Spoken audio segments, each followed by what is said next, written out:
Word-to-word translation. Ata, therefore, agre, in the beginning, Rishaya, all learned rishis, saintly persons, karmani, fruitive activities, ihante, execute, akarma, freedom from fruitive results, hetav, for the purpose of, hiyamanaha, engaging in such activities, he indeed, purushaha, a person, prayaha, almost always, aniham, liberation from karma, prapadyate, attains. Translation and purport by His Divine Grace, A.C. Bhaktivedanta Swami Prabhupada, Prabhupada ki jai. Translation. Therefore, to enable people to reach the stage of activities that are not tinged by fruitive results, great saints first engage people in fruitive activities. For unless one begins by performing activities as recommended in the Shastras, one cannot reach the stage of liberation, or activities that produce no reaction. Purport. In Bhagavad Gita 3.9, Lord Krishna advises, Yagnartho karmana nyatra lokayam karma bandhana. Work done as a sacrifice for Vishnu has to be performed. Otherwise, work binds one to this material world. Generally, everyone is attracted to hard labor for becoming happy in this material world. But although various activities are going on all over the world simply for the sake of happiness, unfortunately, only problems are being created from such fruitive activities. Therefore, it is advised that active person engaged in activities of Krishna consciousness, which are called yajna, because then they will gradually come to the platform of devotional service. Yajna means Lord Vishnu, the Yajna Purusha, the enjoyer of all sacrifices. Bhoktaram Yajya Tapasam Sarva Loka Maheshwaram. The Supreme Personality of Godhead is actually the enjoyer, and therefore, if we begin our activities for His satisfaction, we will gradually lose our taste for material activities. Sutta Goswami declared to the great assembly of sages at Naimisharanya, Atapumbi Dvijashreshta Varnashrama Vibhagasa Swanastistasya Dharmasya Samsidir Aridoshanam. O best among the twice born, it is concluded that the highest perfection one can achieve by discharging his prescribed duty, dharma, according to caste divisions and order of life, is to please the Lord Hare. Bhagavatam 1.2.13. According to Vedic principles, everyone must act according to his classification as Brahmana, Kshatriya, Vaishya, Sudra, Brahmachari, Grahastha, Vanaprastha or Sannyas.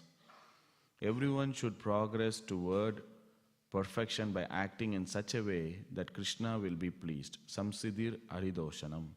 One cannot please Krishna by sitting idly. One must act according to the directions of the spiritual master for the sake of pleasing the Supreme Personality of Godhead, and then one will gradually come to the stage of pure devotional service. As confirmed in Śrīmad Bhāgavatam 1.5.12, Naishkamyam api achyuta bhava varjitam na shobhate jnanam alam niranjanam. Knowledge of self-realization, even though freed from all material affinity, does not look well if devoid of a conception of the infallible God.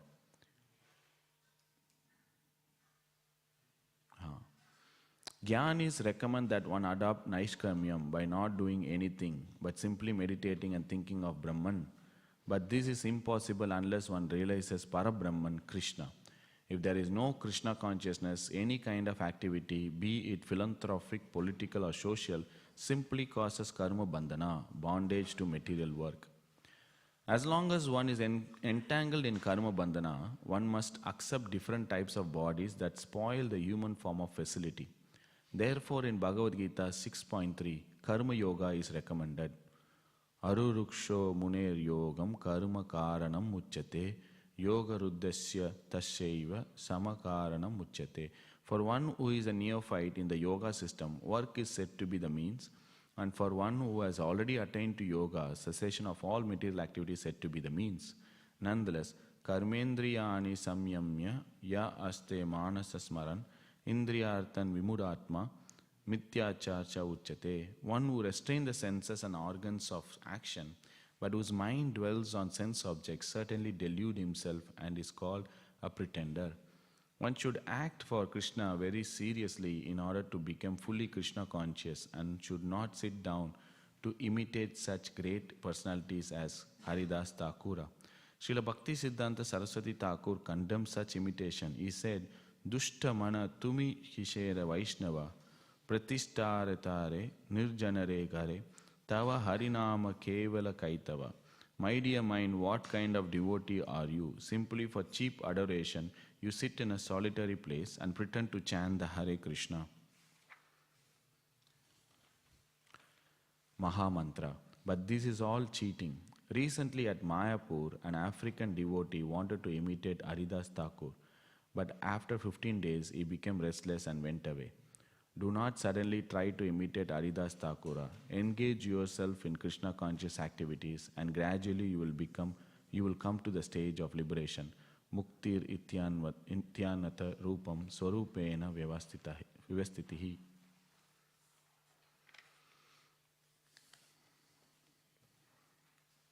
Om Agyana Timirandasya Gyananjana Shalakya Sakshur Unmilitamena Tasmai Sri Guruve Namaha Sri Krishna Chaitanya Prabhu Nityananda Sri Advaita Gadadhar Shivasari Gaura Bhaktivedanta. Hare Krishna Krishna Krishna Hare Hare Hare Ram Ram Ram Hare Hare. Hare Krishna. Seeking the blessings, Maharaj speak from Śrīmad Bhāgavatam for my own purification. So, this purport is mainly talking about karma, activities. The main focus of this purport Prabhupada puts is activities. We can say here, to enable people to reach the stage of activities that are not tinged by fruitive results. Great saints first engage people in fruitive activities. For unless one begins by performing activities as recommended in the Shastras, one cannot reach the stage of liberation or activities that produce no reaction.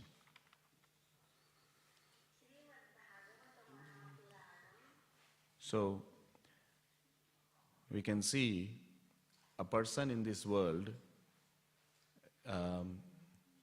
perform no activity, performs activity, and perform perfect activity. So, according to the modes of material nature, there is some hope if a person isn't passionate. He can come to goodness and pure goodness. Because most of them, we are in passionate mode in this material world. When the word passion means some kind of action is involved, right? There is some kind of hope if a person isn't passionate, but there is no hope at all if a person is in ignorance. Because ignorance means no action, no thinking, nothing. Become inertia and lazy.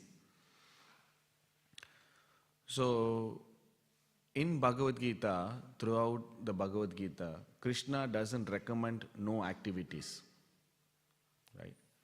In fact, Arjuna hell-bent upon this point that he wants to give up his activity. He doesn't want to do any action. His conception of action is that this will bring some kind of reaction.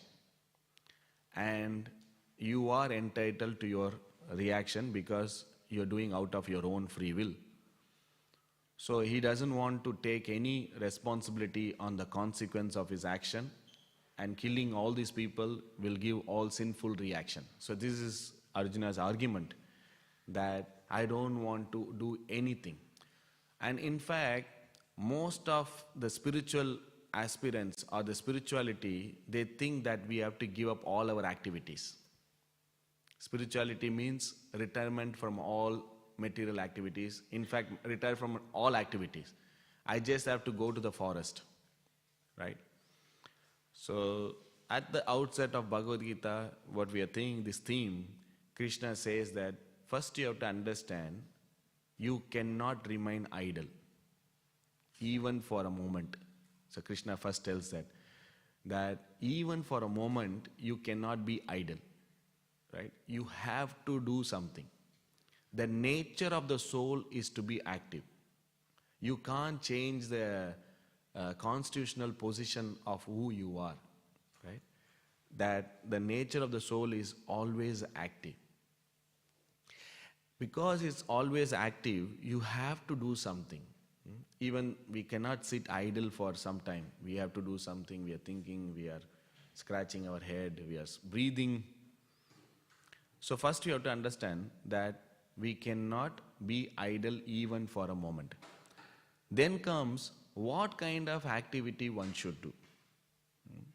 So the whole presentation of Krishna consciousness is nothing but cultivation of our action. What kind of action we do, what one should not do. So here, everyone is doing activity for what? So that they can get happiness. Everyone is doing some kind of activity, and this is heavily at the back of our mind, that fruitive activity. Everyone is doing activity because fruitive activity. So why did Arjuna doesn't want to do the fighting? Because he know that he is going to get bad out of it. So if I'm going to get something bad out of my action, where is the motivation to do the action? I don't want to do. Why would I do something which I don't like? On top of that, I'm going to get something bad. I will only do something where I will get some kind of benefit. If it is not for me, then it has to go to my family or to my extended family. Someone has to get benefit out of that activity. Then I will do the activity. So this is a fruitive mentality. And so that happiness, Prabhupada is saying that everyone is attracted to hard labor for becoming happy in this material world. But although various activities are going on all over the world simply for the sake of happiness, unfortunately only problems are being created from such fruitive activities. Because everyone is thinking about me, I and mine. This is the predominant consciousness where every action is performed. There is a fight. Everyone wants to be master. Everyone wants to control. Everyone wants to enjoy. Everyone wants to do activities, very selfish oriented, selfish activities. So then that becomes conflict. Obviously, when we are in competitive mode, then we are envious of each other. Envious of each other. So then there is a fight, there is conflict, there is quarrel. That's expected. In this material world, you will see quarrel and hypocrisy. These are two prominent qualities. So there is a fight, there is chaos. So Prabhupada always says, there is no peace in the society of cats and dogs. The modern civilization is creating all this consciousness of people who are fighting each other for sense gratification and for fruitive mentality. So what kind of activity we have to do? So activities we have to perform akarma. Akarma means there is no reaction. Spiritual activities for the pleasure of Krishna. So therefore, it is advised that active person engage in activities of Krishna consciousness which are called yajna. So the activities which is performed for the satisfaction of Krishna. Work done as a sacrifice for Vishnu has to be performed, otherwise work binds one to this material world. So every action of a devotee is a sacrifice for the pleasure of Krishna. So one has to mold one life in such a way that his action, his words, his thinking, everything as a sacrifice to the pleasure of Krishna. So here, then Prabhupada moves to work to duty. So society is divided into certain varna and ashram. Krishna says, Chaturvarnam maya srishtam. According to the quality and according to the work, this society, all these people are divided into certain division so that better function. So it's like a body. So in a body, we have different parts, right? We have arms, we have belly, we have legs, we have head.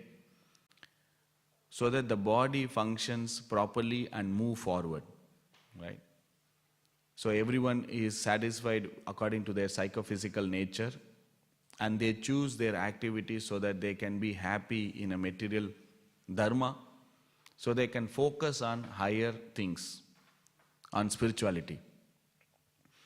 The point of dividing is not to artificially control, but make them understand gradually progress to perfection of spirituality. That's the idea of Varnashram, that they can become Krishna consciousness.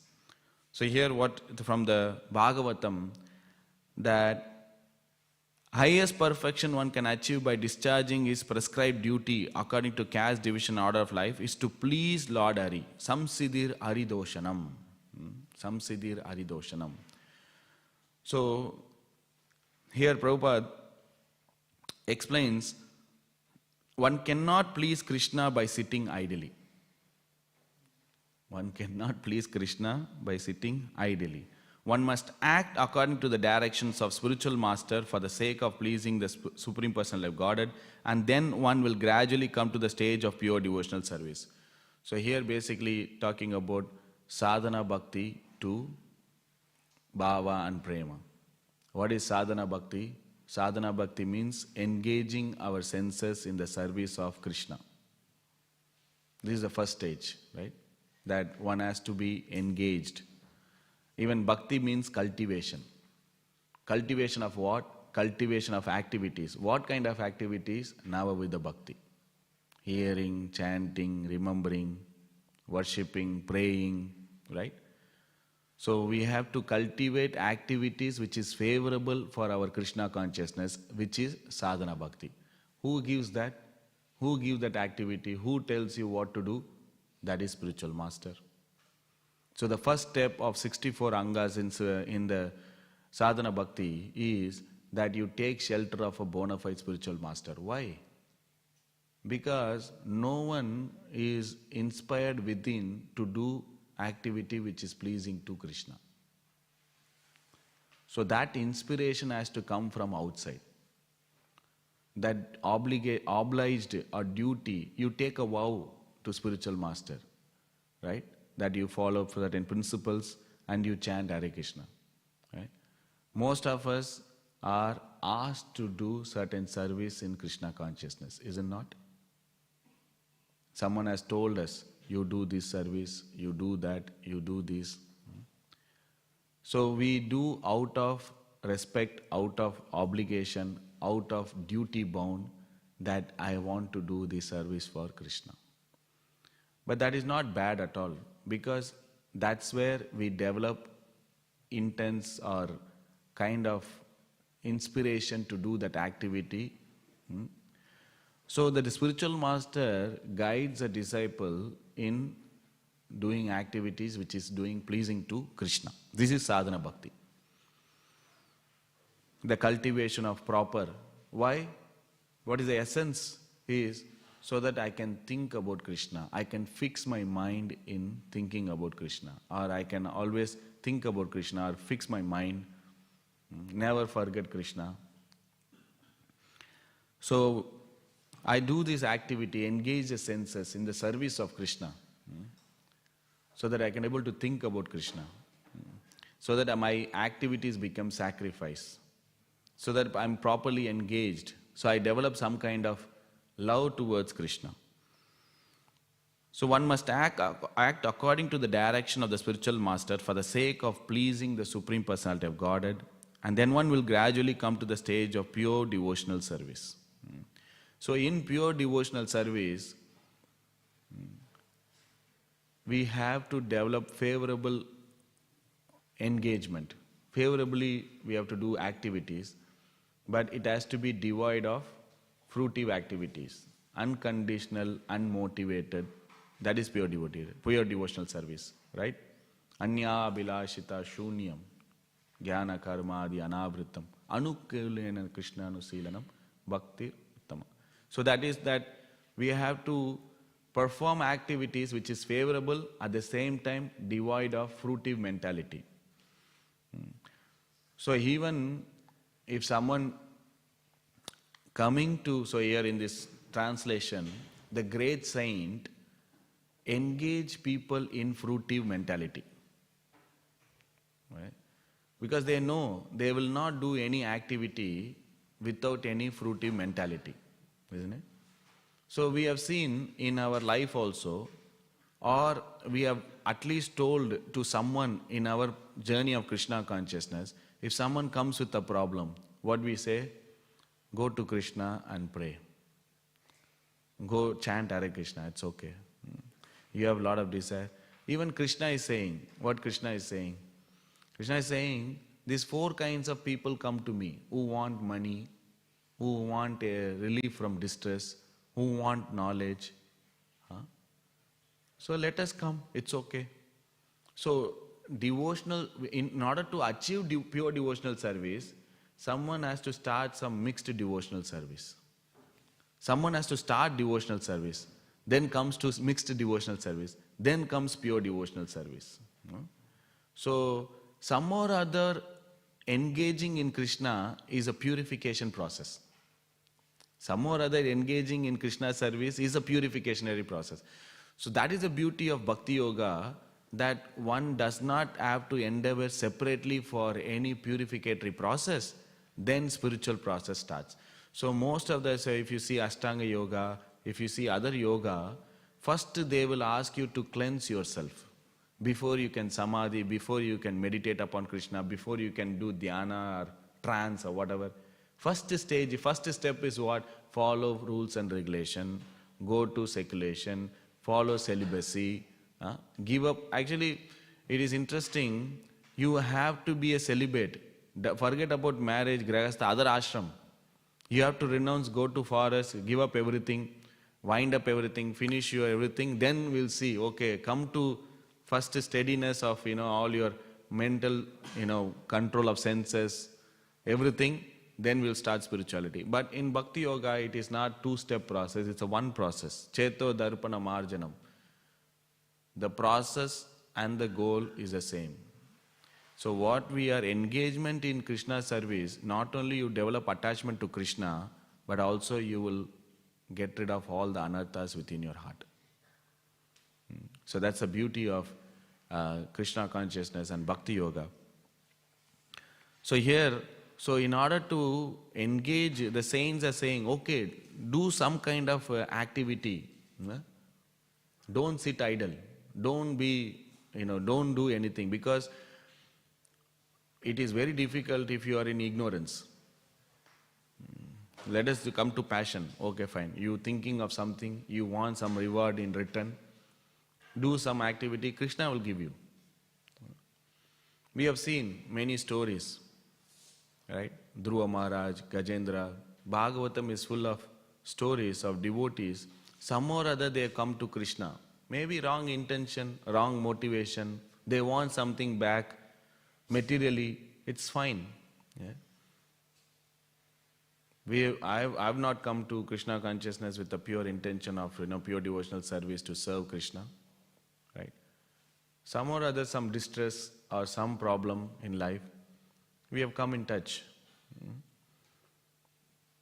But that is not the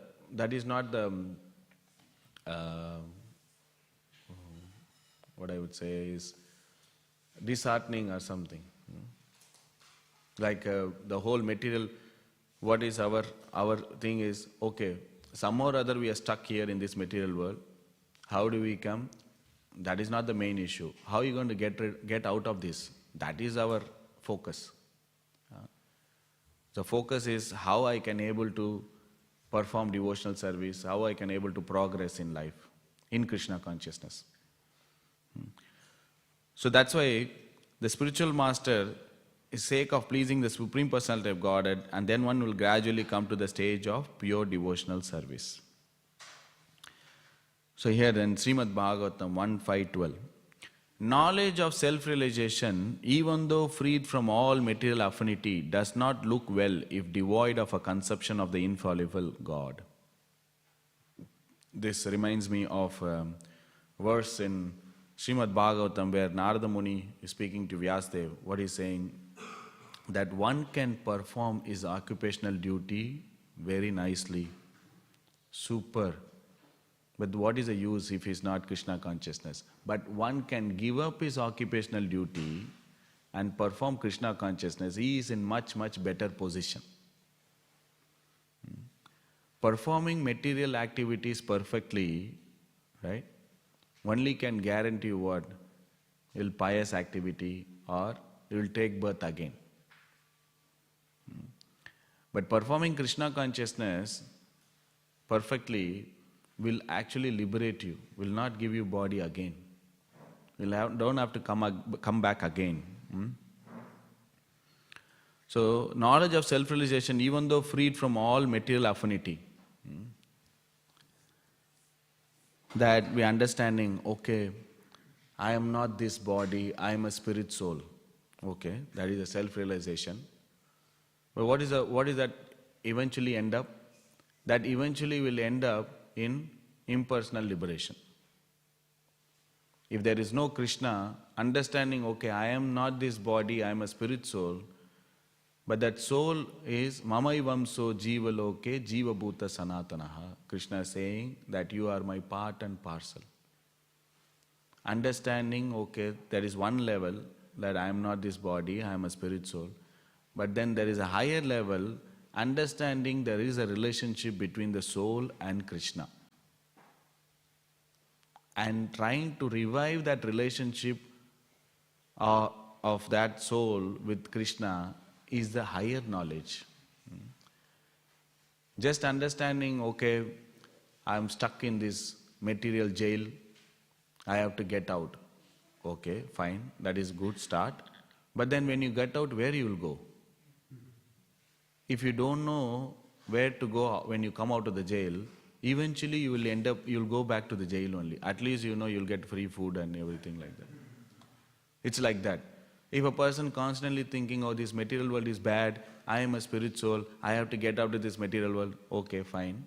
But then what you'll do? You'll go out and you'll see nothing is there, you'll get bored, you'll come and do philanthropic work. That's what all the Gyanis and all the impersonalists they're doing.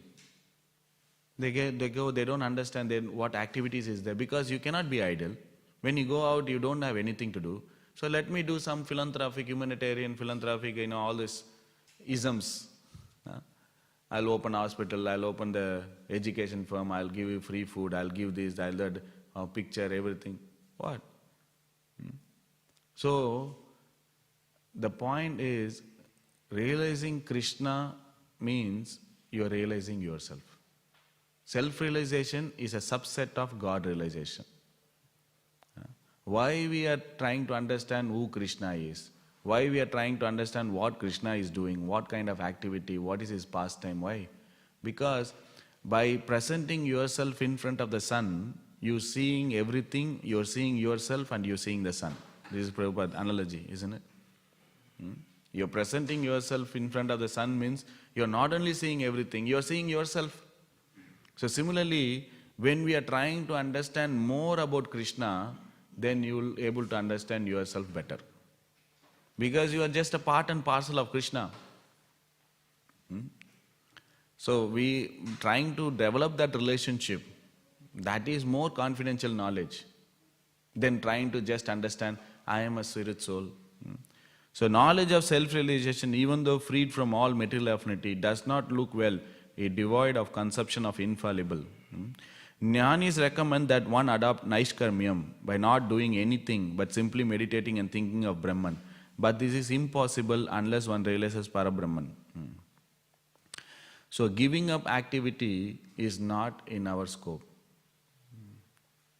It is not practical also. How many of us are ready to go to the forest? How many of us are ready to give up all the activities and renounce everything and then go for meditation? So what Krishna is saying, that you will become a pretender. You will become a pretender. Krishna is saying that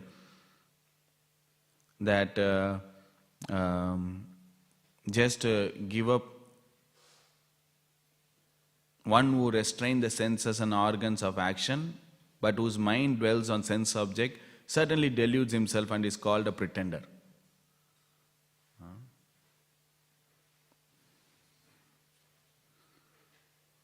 Without proper qualification, giving up the responsibility is a recipe for disaster.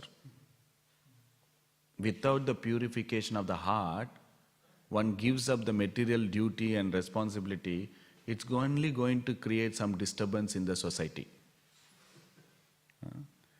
So, rather giving up artificially, let us engage in the activities of Krishna consciousness, will give purification of the heart. So that's why it's very, Krishna systematically presents. Yes, you cannot be ideal even for a moment, you have to do activity. But then, if you don't do activity and then you just renounce artificially, you will become a pretender. That you are trying to be somewhere or do something or achieve something, but you are not quite there. It's not matching. It's not matching. Your internal and the external activity is not matching. So activities can be performed by our words, by our mind, by our body. All these activities can be performed. But all this can be synchronized in the service of Krishna. Then completely. So like for example, we doing chanting or we doing any service. Some service we can be physically present and mentally we are somewhere else. But in case of chanting, we cannot be like that. Attentive chanting means what? Not just our, we are chanting and our mind is somewhere else. Our mind, our words, our body, everything in synchronized. Thinking, hearing the mantra, pronouncing properly, sitting properly, and hearing the mantra and chanting properly. Then that is attentive chanting. So every activity can be performed in a proper way, in a proper Krishna conscious way. So one should act for Krishna very seriously in order to become fully Krishna consciousness. Tivrena bhakti yogena, isn't it? And should not sit down to imitate such great personality as Haridas Thakur. So Prabhupada here explaining that one should not imitate, but one should follow the footsteps of great devotees. One should not imitate the great Vaishnavas, great devotees. One should follow. One should follow their instruction. What does it mean by follow? So Krishna has given instructions in Bhagavad Gita and Krishna has performed Rasalila, isn't it? One should not just, Krishna also does so many activities, I will also do. No. We have to follow Krishna means we have to follow Bhagavad Gita. That means the instructions of Krishna. We follow the instructions of the great Vaishnavas. That is a real, imitation if you want to really do. We hear the instruction, we follow the instruction. So here Krishna is saying, and Prabhupada quoting Srila Bhaktisiddhanta Saraswati Thakur, "My dear mind, what kind of devotee are you? Simply for cheap adoration, you sit in a solitary place and pretend to chant Hare Krishna Mahamantra. But this is all cheating. So our intention of performing our devotional service has to be corrected by taking guidance from the bona fide spiritual master. Because every activities we perform in Krishna consciousness is given by bona fide spiritual master. That's how we are engaging our senses in the service of Krishna. So our intention of performing devotional service has to be corrected in over the years. We may come to perform activities of devotional service with a bad intention, for pratishtha, for fame, or for money, or for relieving the distress. It's fine. But then over the years, we have to introspect, we have to correct ourselves. Otherwise, the transformation will take a long time. We keep on doing activities of devotional service. So we chant, one should not perform sinful activities on the strength of the holy name, right? One should not do this. One should not think that Krishna, chanting Hare Krishna is a karma kanda. So this has to be corrected by knowledge, by association, by sincere engagement in devotional service. When we do that, then we can able to correct our mentality, correct our attitude. So Rupa Goswami mentions in both the book, Nectar of Devotion and Nectar of Instruction, the attitude of a performer or the devotee will makes one's advancement in Krishna consciousness. What is that attitude? Servant of great devotees, serving Krishna with favorable intention. I'll just stop here and see if anyone has to have any question or comments.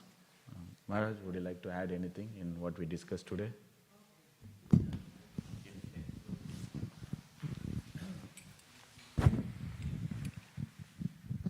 Hare Krishna Prabhu, thank you for your beautiful class. I have two comments. One is actually a reflection that I really appreciated your statement that self-realization is a subset of God-realization. I thought that was a very brilliant statement. Thank you for sharing that. And I liked how you said how we should present ourselves in front of the sun and then we see ourselves also. So this is a very profound statement. First, understand God realization, and then self-realization is also included in that.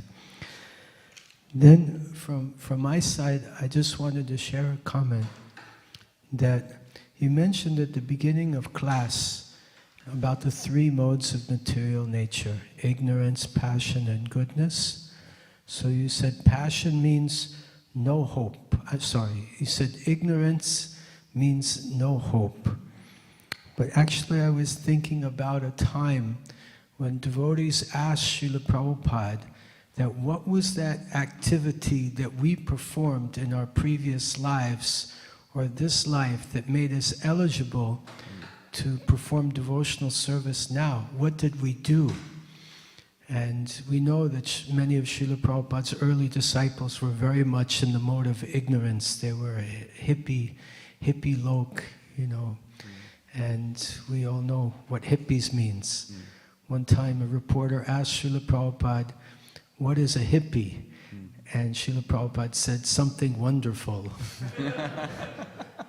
And then he said, you know better than me, because it was in the Western countries.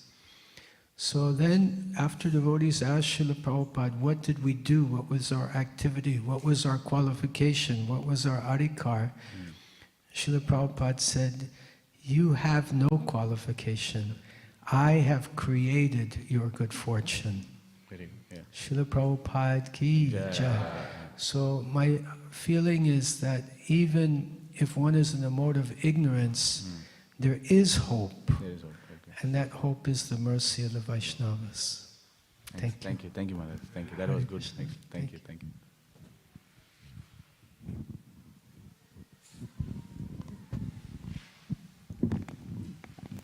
Hare Krishna, Prabhu. Thank you for the nice class. Prabhu, you mentioned how we have to do activities for Krishna's pleasure. But sometimes we get a lot of happiness by performing a service in devotional service. And we don't know whether Krishna is happy with that service or not.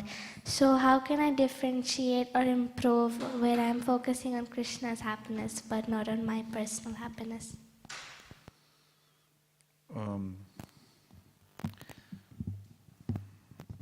There is two ways one can understand if that activity is performed nicely. One is if the devotees are happy, and then second is you genuinely feel humble and you feel that you are satisfied within. So these are the two ways. So obviously, if devotees are happy, then Krishna is happy, and then you are satisfied and you are able to perform that activity steadily over the time, and you like to do so that you can able to perform that service to Krishna. So you genuinely feel that. So that's where you can check it out, whether you are doing that service nicely or not. Thank you. Okay. Let's stop here. Thank you very much, everyone. Śrīmad Bhāgavatam ki jai. Srila Prabhupada ki jai.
Hare Krishna, Krishna Krishna, Hare Hare, Hare Rama, Rama Rama, Hare Hare. Hare Krishna, Krishna Krishna, Hare Hare, Hare Rama, Rama Rama, Hare Hare. Hare Krishna, Krishna Krishna, Hare Hare, Hare Rama, Rama Rama, Hare Hare. Hare Krishna, Krishna Krishna, Hare Hare, Hare Rama, Rama Rama, Hare Hare. Hare Krishna, Krishna Krishna, Hare Hare, Hare Rama, Hare Rama, Rama Rama, Hare Hare. Hare Krishna, Krishna Krishna, Hare Hare, Hare Rama, Rama Rama, Hare Hare. Hare Krishna, Krishna Krishna, Hare Hare, Hare Rama, Rama Rama, Hare Hare. Hare Krishna, Krishna Krishna, Hare Hare, Hare Rama, Rama Rama, Hare Hare. Hare Krishna, Krishna Krishna,